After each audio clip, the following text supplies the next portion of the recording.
All right, me. It is May 1st. I'm currently sitting in a hotel room in Iowa. I spent yesterday, I also spent part of today, looking at some apartments and having toured my new school. But over yesterday evening and then this morning, I finished reading Christian Kracht's Eurotrash. Translated by Daniel Bowles. This is a book I've been very, very excited to read, but just have never, up to this point, found what I felt was the better time to read it. Very, very emotionally impactful book, wild book in a lot of ways.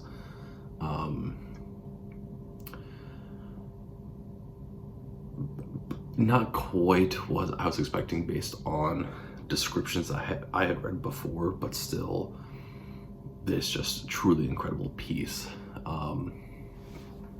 It is, I guess the best way to describe it would be a fictional autobiography.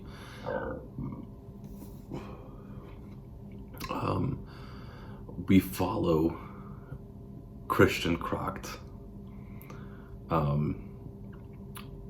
but not our writer, Christian Kracht, even though it is also a writer that has written Fatherland, which real writer Christian Kracht also wrote. But still, it's different. It's a different Christian Kracht, with just a lot of similarities, right? And so this is very much a working through of, or at least presumably working through a great deal of issues that writer Christian Kracht has, or is dealing with, and needing some sort of partial truth or partial falseness to create a better understanding of what's happening, right? So that's all going on, which is the first hurdle here. The entire setup is that Christian is seeing his dying mother for what is probably going to be the last time, and the emotional impact of that, but then also dealing with the fact that he is in so many ways completely estranged from his mother because of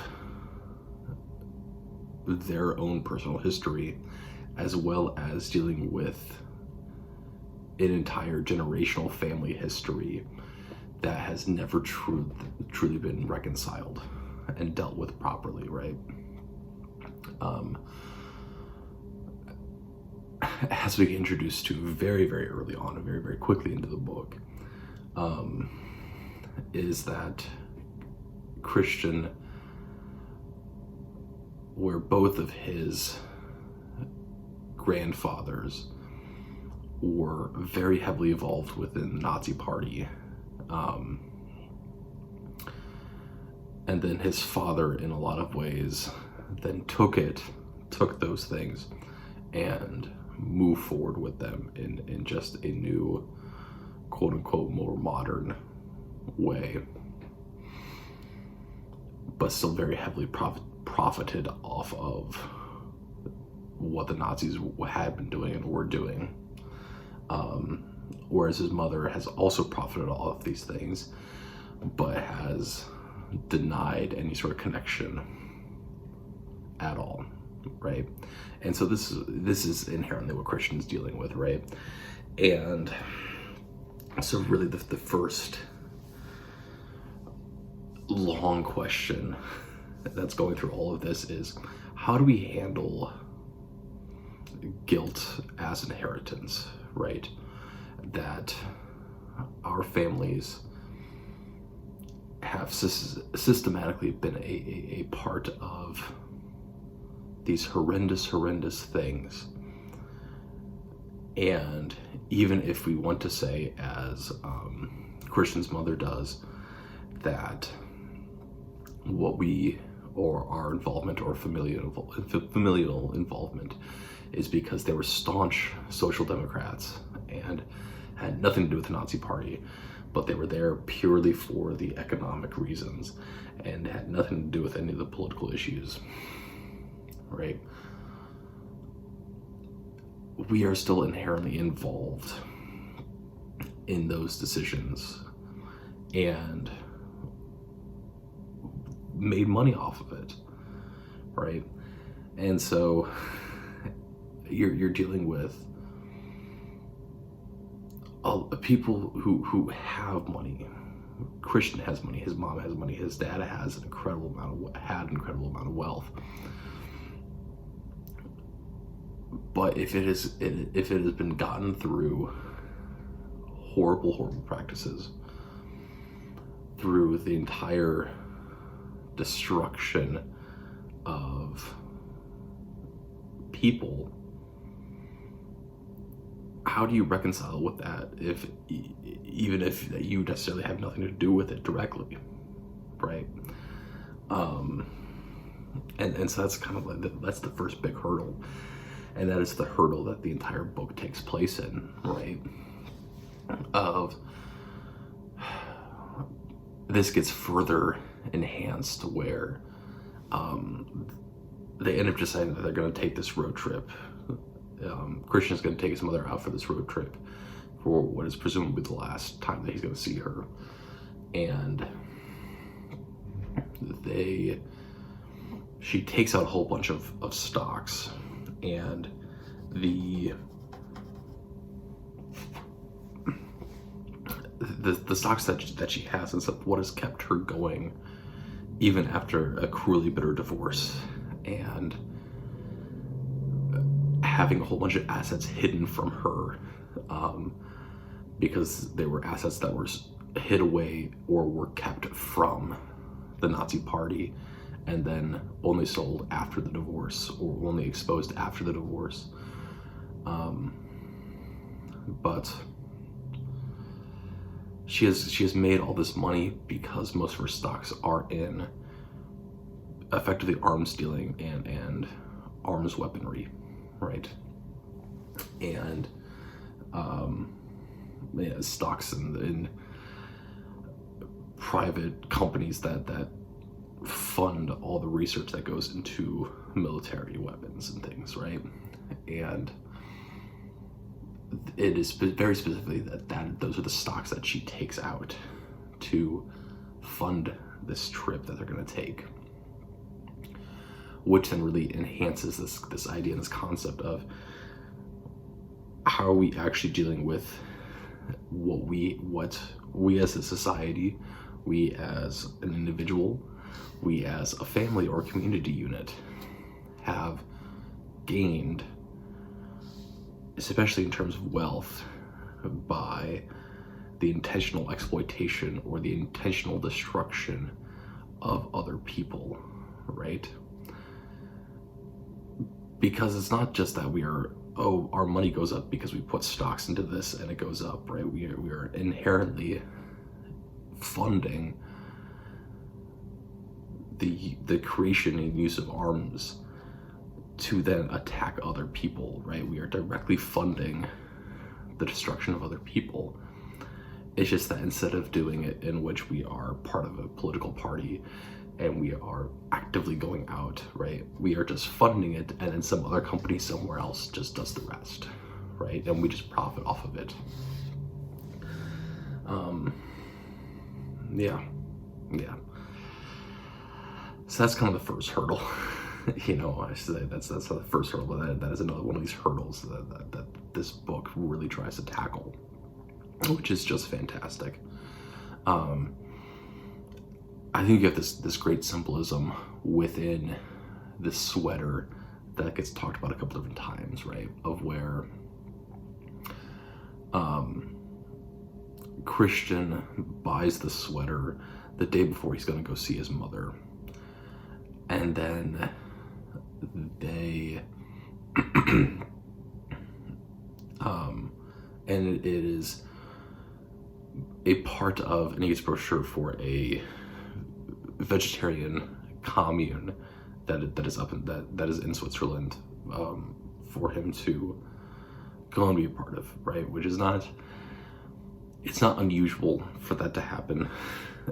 It is very commonplace for those things to pop up, right? And so he thinks, this is where he's gonna go with his mom. He's gonna pretend like it is this very, very nice hotel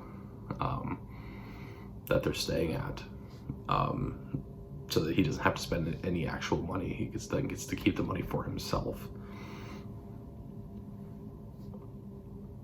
But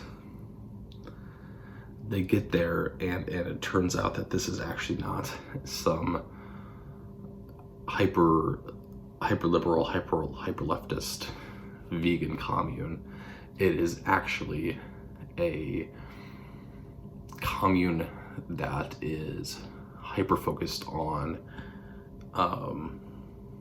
genetics and on eugenics, and how the belief and concept is effectively that this very specific group of people has a lower heart rate or heart condition percentage than anyone else, and therefore those are the people that should be surviving, and that's how we progress as a species, right? It is eugenics, which is also very much in line with Nazi thinking. And we expose that, and we deal with that, and then we move forward. But he keeps the sweater, right? And the sweater pops up at a couple different times in which there is this frigidity, both physically, because it is a sweater after all, but also in this relationship between Christian and his mother pops up quite a bit, right? And to me, the sweater becomes a symbol of like the safety and comfort of right-wing extremist politics. It is super, super easy to just blame everyone else for these problems, for the world's problems. And it is very, very, very easy to just think or believe that only my certain type of people should exist. And it's very easy to convince other people of this, right? Within the modern world, right? We're dealing with this issue of, within America, conservative talking heads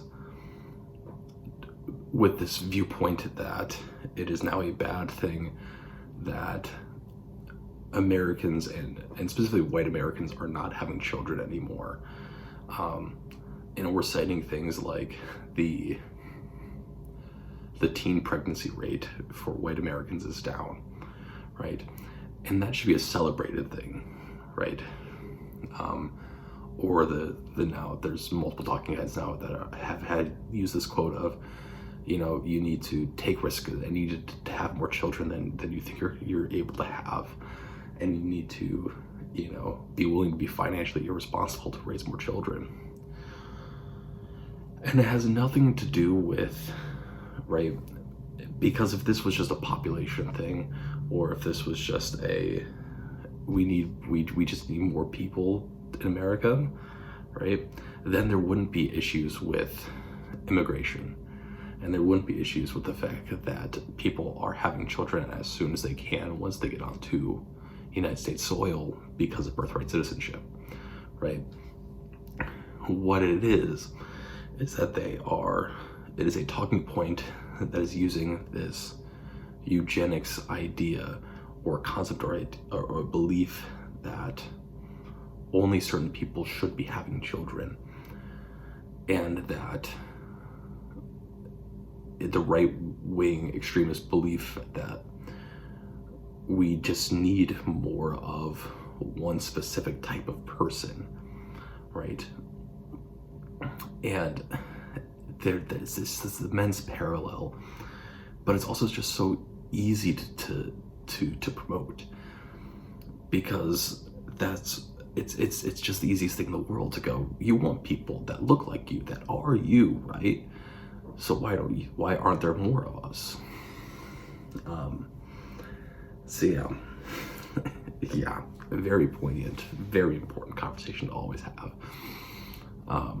That this is not about, oh, we don't have enough population and we're not having enough children. It is this belief by the conservative world that we don't have enough white children.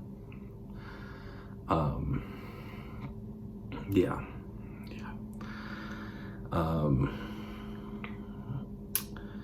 You go through this whole concept of and issues dealing with the money itself. How do we actually share this money? How do we actually deal with this money? How do we actually share this money? One of the actually good things that gets brought up by Christian's mother at one point is that they have all this money that they're going to just try to get rid of, right? And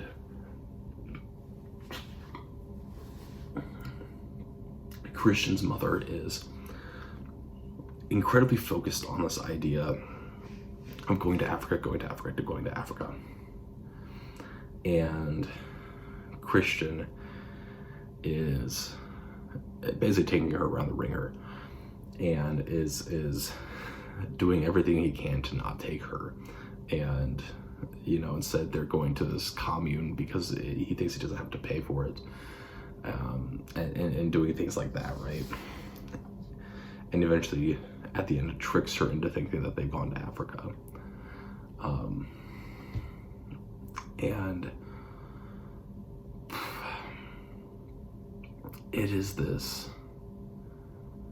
great and immense question of, right, in terms of dealing with this money, Christians having this constant belief or constant thing, and as his mother points out, that he's just trying to get rid of the money in Switzerland, which is a country that does not need this money. They will continue to produce money. They will always have money. It is some of the most expensive land in the world.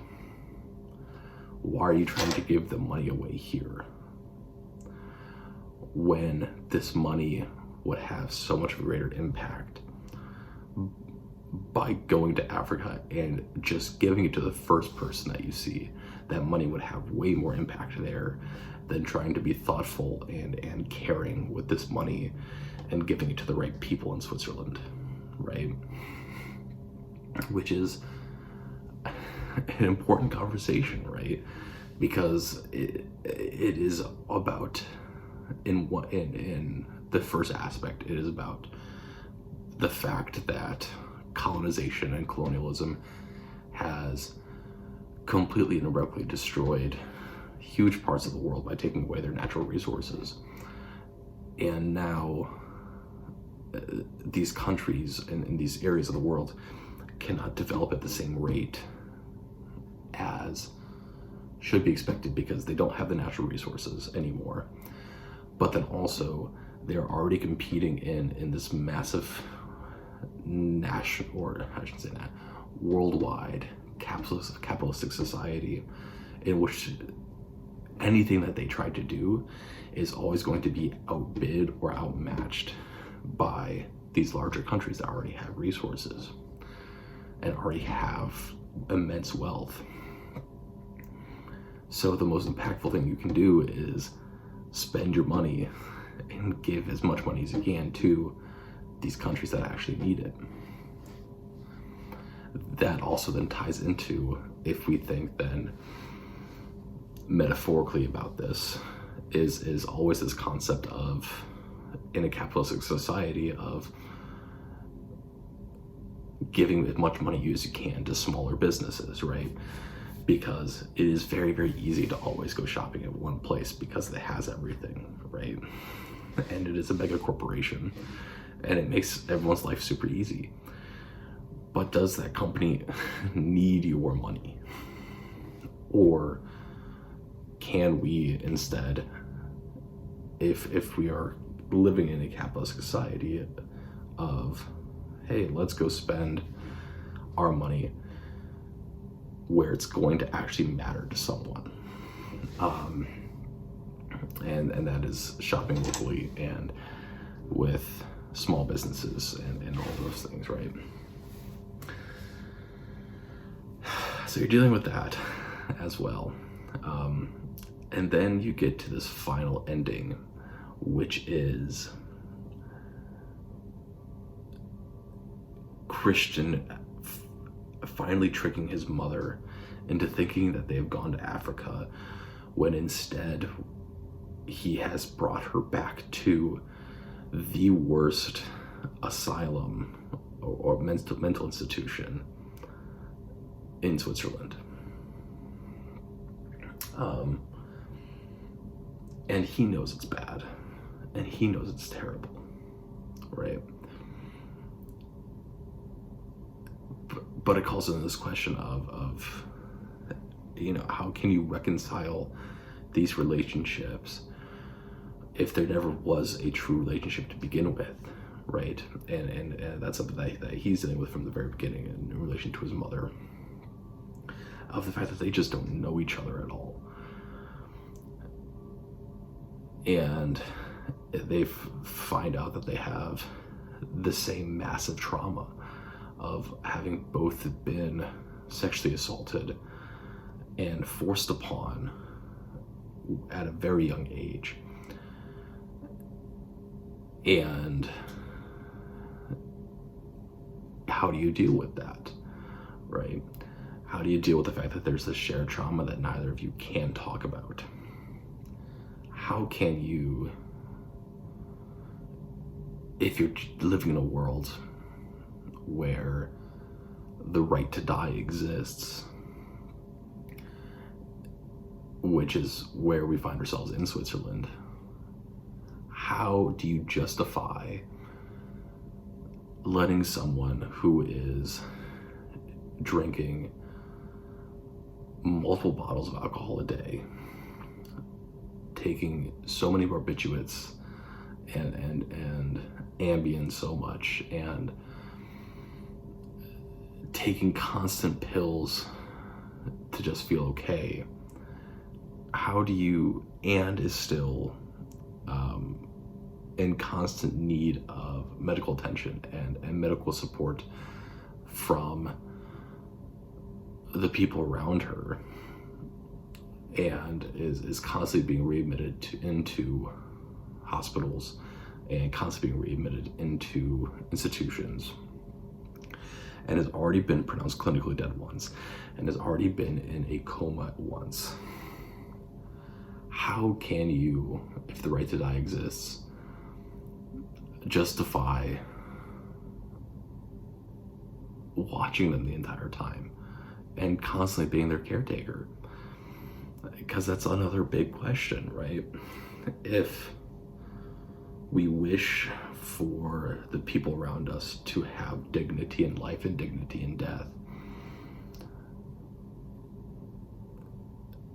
can we justify taking care of them when there is no more dignity left, right? Which is, it's a very difficult question, right? If that is something that you systematically believe in.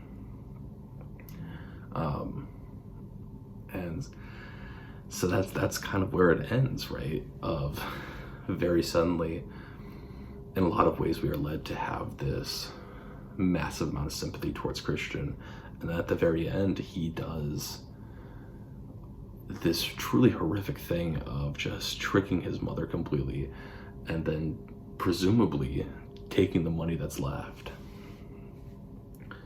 and going and doing whatever he wants with it, right? And it becomes this question of, we can say a lot of things and we can have a lot of ideologies about how we should live life or how money should work or how faith should work and all these things. But when it comes down to it, how easy is it for a person to actually follow through on those beliefs, right? Yeah, you know, it's been 25 minutes of me talking about a less than 200-page book, but it's a very, very strong book, and something that I think people should read. Bam. That is Eurotrash by Kracht, translated by Daniel Knowles. Yes, Daniel Bowles. Yeah.